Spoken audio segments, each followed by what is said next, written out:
छोरों को हिंदी और संस्कृत हमको नहीं पढ़ना, इंग्लिश ही पढ़ा जाए। आप समर्थन करते हैं इस बात का? क्योंकि हमको हिंदी की जरूरत नहीं है, इंग्लिश की जरूरत है, आपका संस्कृत की जरूरत भी नहीं है। और लोग कहते हैं बाप दादाओं की भाषा, अरे ये सरकार वाले आज तक मेरी भीली व बोली लिख नहीं पाए तो ये बोल क्या पाएंगे? सीताफल को हम लोग इनुरु बोले हो क्या? इनुरु कलेक्टर ने आवे। दूसरी बात, ये नेताजी बैठे हैं। दूसरी बात, आपका बाजना थाना हो, शिवगढ़ थाना हो, सरवन थाना हो, रतलाम थाना हो, एक में भी टीआई हमको गैर आदिवासी नहीं चाहिए, आदिवासी ही चाहिए। ऐसी मांग आपको करना है, आप सब करेंगे। जितने भी स्कूलें हैं सब स्कूलों में हमको प्राचार्य आदिवासी ही चाहिए। पूछेंगे क्यों? तो इनुरु समझ नहीं पाते ना वो। हमारे तो माँ बाप अनपढ़ है, वो बात करवा जाएगा तो वो तो हमारी भाषा में बात करे, तो हमको हमारी भाषा समझने वाला प्राचार्य चाहिए कि नहीं चाहिए? इधर बिजली विभाग वाला हमारा आदिवासी चाहिए कि नहीं चाहिए? तो हमको एक भी अधिकारी इधर गैर आदिवासी नहीं चाहिए। ऐसी मांग हम आपसे करते हैं। दूसरी चीज, मैं एक नाम बताना चाहूंगा आपको। एक का नाम है सलीम। कौन है वो? मुसलमान। बुरा मत मानना, मुसलमान। एक का नाम है डेविड। कौन है वो? ईसाई। एक का नाम है गलिया। कौन है वो? और एक का नाम है विजय। वो कौन है?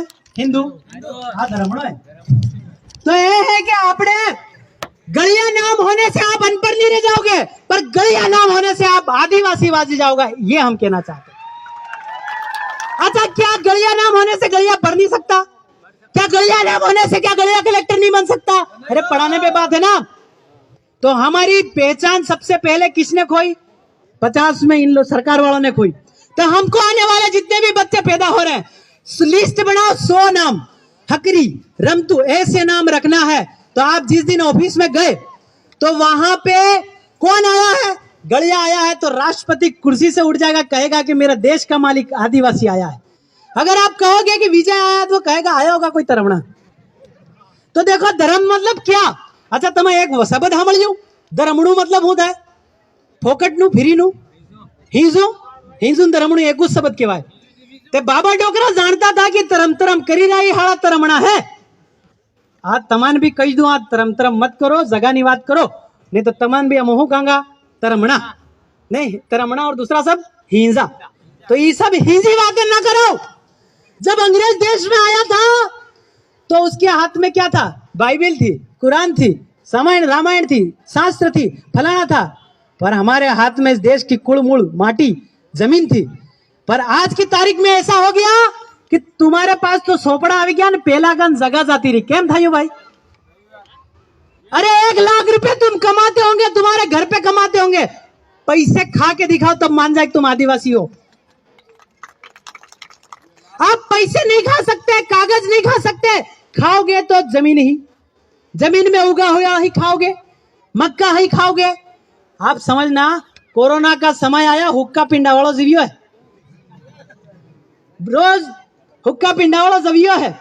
और आपको उब्बे मोरा ढींगा पड़ता था लॉकडाउन लगाड़ियो, उब्बे मोरा मिलता प्रतापगढ़ में मारे भाई था, लांबी हदड़ना अहिया हंगीराना बेखांडा भाई था, गुजरात में कणक भाई था, उदयपुर में।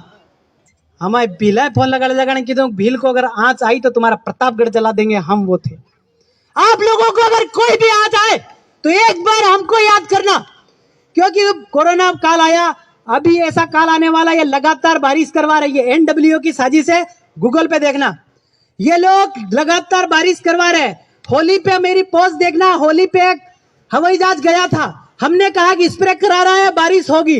होली पे बारिश हुई, मैं इसी घर पे बैठा था, अब वह भूरा भाई की यहाँ, मैंने कहा भूरा भाई बारिश हुई है, बीमारी आएगी।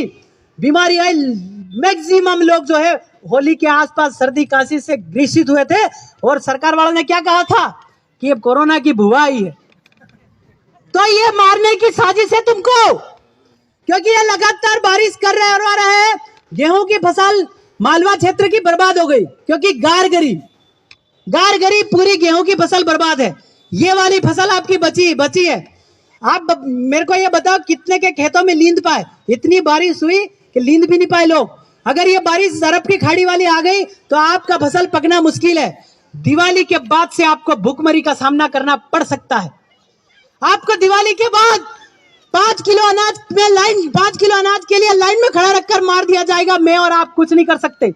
ये लोग झारखंड में चावल बांटे कंट्रोल पे, तो कैंसर वाले चावल बांटे। बोलने में मुझे लोग कार्रवाई भी करेंगे, पर मैं कह रहा हूं कैंसर वाले चावल बटे।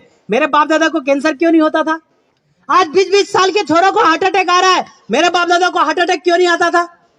आज एक और शर्म की बात कि हमारी महिलाओं की डिलीवरी होती है तो 3-3, 4-4 बोतल खून लग रहे अस्पताल में। क्यों भाई? पहले तो ऐसा नहीं होता था। पहले ऐसा होता था क्या? तो ये क्यों हो रहा है? क्या पहले मेरी मोटी आई को टीका लगा था क्या? ये क्या कड़ा है, थोड़ा देखो। क्योंकि वो देखो, हम बताना चाहते हैं कि इस आसमान से गरज क्यों खत्म हो गया। गरज समझते हैं? गिद्ध। गरज को गरज इसलिए कि गांव की सारी गंदगी गरज खा जाता था। उन्होंने कहा कि गांव में बीमारी फैलाने के लिए क्या करना पड़ेगा, तो उन्होंने एक नाम का इंजेक्शन लॉन्च किया। क्या? डेक्लोफेनिक। नाम भी है, हम तो बताते हैं, कलेक्टर आ जाए, एसपी आ जाए, कोई भी आ जाए, हम लोग नाम बता रहे। डेक्लोफेनिक एक इंजेक्शन लॉन्च किया। बोला कि गाय को लगाओ, गाय का दूध बढ़ेगा। 6 महीने में गाय मर गई, और गाय का मांस कौन खाया? गिद्ध खाया, और गरज इस धरती से समाप्त हो गया। वो कह रहे हैं कि हम लोग जो है ऊपर वाले को मार दिया, नीचे वाला बचा है, बस इसको मारना है। ये आपके साथ षड्यंत्र रचा जा रहा है। सिविल वॉर जो है वो चालू हो गया आदिवासियों के साथ। मणिपुर में नंगा करके मारा जा रहा है, गर्दनें काटी जा रही है। अपने आदिवासियों की गर्दनें काट काट के जाफे पे टांग रहे वो लोग। हम तो सरकार वालों से मांग करते हैं कि लाइसेंस वाली बंदूक मेरे हर लड़के को दी जाए। दी जानी चाहिए, अगली दी जानी चाहिए। क्योंकि मेरे सामने, मेरे लोगों के सामने तुम जैसे लोगों को जिंदा होते हुए तुम पे बिठा के मूत्रा जाता है, टॉयलेट करी जाती है, तो हूं ना पील है तुम्हें। क्या भोगजी बाबसी को जो है, क्या उनके बलिदान को शांति मिलती होगी? क्या कुदड़ी डामी को शांति मिलती होगी? क्या साले कैसी औलाद पैदा करी, इनके सामने मेरा समाज पे मूत्रे? मुझे तो आप पे आदमी होने पे भी शक है कि तुम आदमी है कि नहीं है। मेरा तो आदमी होने पे भी शक है, क्योंकि आप लोग इतनी बड़ी घटना हो रही है और बोल नहीं पा रहे हो, कर क्या रहे हो? तो आपसे मैं आपसे निवेदन कर रहा हूं कि जितनी भी दुकानें हैं वो आदिवासी की कुंदनपुर में होनी चाहिए कि नहीं होनी चाहिए? जितना भी सामान खरीदो वो आदिवासी के यहां से खरीदोगे कि नहीं खरीदोगे? जितना भी माल है वो सब के सब हम लोग आपका आदिवासी से खरीदेंगे, ऐसा प्रण लेते हैं आप लोगों को। दूसरी चीज कि हमको जड़ी और बूटी बचा के रखनी है। जी डोकरा है ना, मरवा वाला है, वर्णन कहूं कि जड़ी और बूटी आप रख के जाओ, क्योंकि आने वाले समय में बहुत बड़ा लॉकडाउन आ सकता है। उसमें आपको अस्पताल जाओगे तो वो तो उधर रतलाम पहुंचा देंगे, लाश भी नहीं मिलेगी। ये सत्य है। इसलिए जड़ी और बूटी, जड़ से बनते हैं उसको जड़ी बोलते हैं, जानवर से बनते हैं उसको बूटी बोलते हैं। तो आपको ये अवेयर के रखना है। दूसरी चीज, नाम आपको अवेयर के रखना है। कुंदनपुर में जो पतरा लगा है राष्ट्र मालिक टंटिया भील का, टंटिया भील वो शख्स था, अंग्रेजों की पूरी पूरी ट्रेन लूट लेता था और आदिवासियों में बंदूकें बांट देता था। एक रात में मालवा रिवर से जबलपुर कैसे पहुंच जाता था पता ही नहीं चलता था, इतना शक्तिशाली आदमी था। जब मरा तो 2 लाख लोग उसको देखने को तरसे कि आप टंटिया भील है कौन। और उसी जेल में हमें रखा गया था जबलपुर में। तो हमको पूछा गया विलेश भाई आपको क्या चाहिए? मैंने कहा कि मेरा बाप जिस जेल में मरा था वो जेल मेरे को दिखा दो, मुझे कुछ नहीं चाहिए। जिस शहर में मेरा बाप ने पैर नहीं रखे, जिस शहर में मेरे बाप दादाओं ने पैर नहीं रखे, वहां मेरे को जेल दी गई है, पर मैं खुश हूं। उस जेल में रखा गया था टंटिया भील को तुमने मारा था, आज एक दूसरा टंटिया भील बन करके आया है। मारना हो तो मार दीजिए, पर मैं डरने वाला नहीं हूं। पर आप लोगों की सहयोग की वजह से, आप लोगों की सहयोग की वजह से मैं वापस जिंदा आया। कैसे आया ये तो मैं ही जानता हूं, क्योंकि आपको लड़ना है। क्योंकि ये लोग कितने लोगों को गोली मरवा चुके हैं। आपके पास गोफन तक नहीं है घर पे, शर्म आनी चाहिए। हेमंत घीड़ी भी नहीं रखता तुम हूं। पहला तो हमारे बाप दादा मुड़का गोड़े कराड़ी लेन होता कि नहीं होता ते हूं करो है तुम्हें हवा पहला बंदूक वही रहा है। तो हम तो सरकार वालों से कहना चाहते हैं कि एक एक बंदूक हमको दे दो, ठीक है, नहीं दो थे हम खरीद लाएंगे। तो फिर एक 25 आम से एक ने फलाना एक ने जेल करने की कोशिश की, तो इधर पुलिस वालों को कानून तो चलता नहीं है, मुझे मालूम है, दूसरों को नहीं मालूम। वो टीआई साहब बोल रहे थे यार विलेश भाई तुम्हारे कुंदनपुर में तो हमारा कानून चलता नहीं है, पर तुम आए हो। तो उनको भी पता चल गया पुलिस वालों का कानून हम पे नहीं लगता है, आईपीसी सीआरपीसी दोनों हम पे नहीं लगते हैं। तो ये और 5 जनवरी 2011 का जजमेंट आया, उसने कहा कि देश का मालिक आदिवासी है। तो आदिवासी देश का मालिक है तो भूखा नंगा क्यों है, यह भी समझने की जरूरत है। क्योंकि उन्होंने चालें चली। 1960 में एक कर्मचारी 1 महीने की तनख्वाह में 1 कुंटल गेहूं नहीं खरीद सकता था। वणन तनख्वाह बढ़ावी, कणे बढ़ावी सरकार वाला, हमार पाव नहीं बढ़ायो, ऐसे उन्होंने चालें चली। उन्होंने नमक तमाम प्रकार की स्कूलें खुलवा के हमारे लोगों का ब्रेन वॉश किया, इसलिए हम लोग गुलाम हैं। एक और बात हम आपको कह देना चाहते हैं कि आपको कभी अग्रवाल लोगों ने कभी स्कूल के लिए सरकार से भीख मांगी है क्या? मुस्लिम लोगों ने सरकार से स्कूल की भीख मांगी, शिक्षा की भीख मांगी है क्या? ब्राह्मणों ने मांगी क्या? ईसाइयों ने मांगी है क्या? तो अगर उन्होंने नहीं मांगी तो हम क्यों मांगे भाई? हमारे पास व्यवस्था नहीं है। मैं आपको आंकड़ा देना चाहता हूं, अगर एक घर से 10-10 रुपए भी इकट्ठे करेंगे तो यहाँ बहुत बड़ी स्कूल हम हमारे पैसों से खोल सकते हैं और हमारे बच्चों को हम पढ़ा सकते हैं कि नहीं पढ़ा सकते? मेरे गांव में मतलब कुंदनपुर में 3 से 4 हजार लोग हैं, उसमें से दारू पीने वाले 1500। एक आदमी रोज की कितना पीता? 200 की। 1500 गुणिया 200 करो तो 3000 की दारू एक दिन में पी रही हो। 5 गांव कितनी? 3000 का नहीं, 30,000 का दारू एक दिन में पी के मूत रहा है वो। पूरी पंचायत की बात करूं तो 1.5 लाख का दारू एक दिन में पी के मेरी पंचायत मूत रही। पूरे सेलाना विधानसभा और रतलाम जिले में 400 गांव हमने जोड़े थे, 40 करोड़ की दारू एक दिन में पी के आपका और हमारा समाज मूत रहा है। 40 करोड़ रुपए महीने का गणो तो अरे अरबों खरबों हो गए, गिनने में भी नहीं आ रहे। इतने पैसे इकट्ठे हुए तो हम सबसे बड़ी स्कूल खुलवा दे और कलेक्टर को कहें तू पढ़ाने आ। तो कलेक्टर साहब एक दिन कह रहे थे विलेश अगर तू 1 महीने की तनख्वाह 1.5 लाख रुपए देगा तो मैं कलेक्टर की नौकरी थोड़ी करूंगा, तेरे स्कूल में पढ़ाने आ जाऊंगा। तो इतना आप कर सकते हैं। कितना खर्चा कर रहे हैं? दारू किसका? शरणार्थियों का, विदेशियों का, बड़ियों का, अरे कलाड़ों के नाम पे कलाड़ी बड़ी। तो आपका ये तो आप खरीद के पीते हैं, पैसे किसके घर में जा रहे हैं? कलवाड़ों के। तो तुम्हारा समाज का फायदा कहाँ हो रहा है भाई? ऐसे आप लोग गर्त में जा रहे। तो हमने एक प्रोजेक्ट बनाया है कि एक घर से 10 रुपए हम लोग लेंगे, उसका आपको एक लड़का रखेंगे जो नांदी कली चलती थी ऐसा आपको पढ़ाएगा।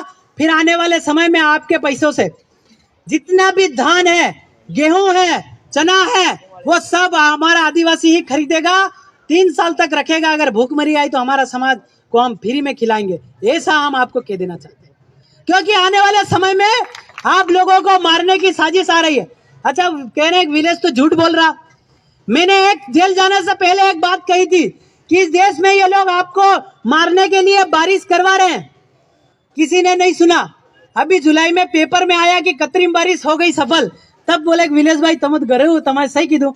हाँ गरु हरू नहीं है, हमें बणियों अमान खबर है कि हम थवा वालों। और आपका ये एनटीपीसीएल खांडिया देव वाला प्रोजेक्ट है, अगर दिन में मछली खा गए तबड़ के आप मर जाओगे। वो लोग रो रहे हैं। कल ही बांसवाड़ा में गया था, उन लोगों का दर्द है। तो आप सब लोगों से निवेदन है कि जमीन पे बोले, जिसके पास जमीन है वही आदिवासी है, जिसके पास गांव है वही आदिवासी, क्योंकि गांव में परंपरा होती है। आ नौकरी लागे ना सब रतलाम में जाए ने ये वाना आसामी है, वाना मालिक नहीं कहवाय, मालूम है? तो एम हमारे गाम ना लांबे आदर ना हूँ मालिक कहवाऊं, कुंदनपुर ना डाबी मालिक कहवाय, हंगीरा ना जो भी जाते वो मालिक कहवाय। तो हमारा गांव है इसलिए हम आदिवासी है। अगर गांव नहीं रहेगा तो हम आदिवासी नहीं रहेंगे। क्योंकि जो किताबें हैं, संविधान है, उस संविधान में एक भी अक्षर आपका गांव का लिखा हुआ नहीं है। अरे उस संविधान में यह भी नहीं लिखा है कि अगर दादा मर गया तो पाभी का देवर वटा होगा कि नहीं होगा। पर मेरे समाज के पास तो ये व्यवस्था है ना, पर इनके पास ये नहीं है। हमारे इसमें तलाक होता है तो लाखड़ू पकड़ा है तो केस फेर हुए 1-1 साल तक तरह तलाक था।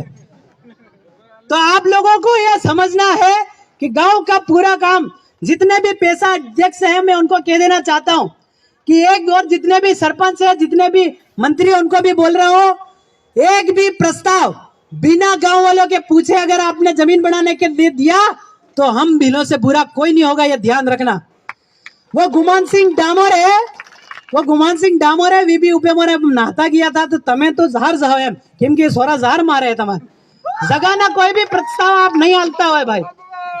गौशाला बनावन प्रोजेक्ट आले वे भी ना आलता हो। हाँ स्कूल बनी ने इसमें भी मेरे को दुख है, बनी अच्छी बात है, पर आना गांव ने किराया सरकार वाला आलेगा कि नहीं आलेगा स्कूल बनावी, तो ये सवाल है। हमारी जमीन में स्कूल बनाओ सरकार वाला कोई दिक्कत नहीं है, पर हमारे गांव वालों को क्या चाहिए, किराया चाहिए। विजय भाई आपका अगले लेटर पे आपको स्कूल वालों को लेटर लिखना, कहना है कि आपने स्कूल बनाई, इसका किराया हमको दो, हम गांव का विकास करेंगे। तो जितनी भी स्कूलें बनी, जितने भी अस्पताल हमारे गांव में बन रहे हैं, जितने भी सोसाइटी के भवन बन रहे हैं, उन सबसे निवेदन है सरकार वालों से कि उन लोगों की जिनकी जमीन है उनको किराया दो, तो हम जमीन देंगे। तुम्हारे बाप यहाँ जमीन रख के नहीं गया था। तो आपको ये सब चीजें करनी है, जमीन के बारे में देखना है। अगला नाम आपको आदिवासी के हिसाब से बच्चे पैदा होंगे तो रखना पड़ेगा।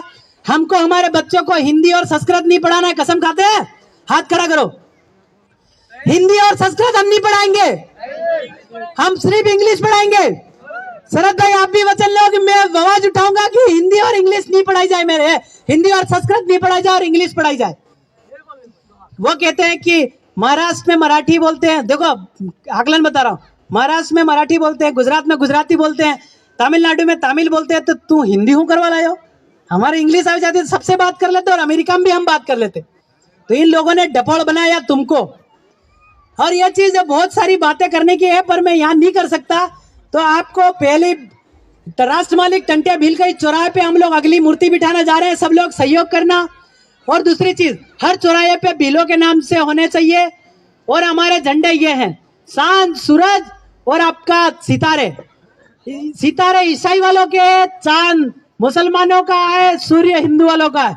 तीनों धर्मों का बाप मेरा आदिवासी है, समझ गए। किसी धर्म में की गुलामी नहीं करनी। धर्म की गुलामी कैसे करा दो मालूम, कि 13 साल की छोरी की शादी करा दो, या हिंदू धर्म बोलता है तो हूँ है, यो हूँ है, हर धर्म में हूँ है। तो ऐसा चीज हमको नहीं करना है। जोहर, जय आदिवासी, जय भील प्रदेश, जय जोहर का नारा है, जय जोहर का नारा है। लड़ेंगे, लड़ेंगे।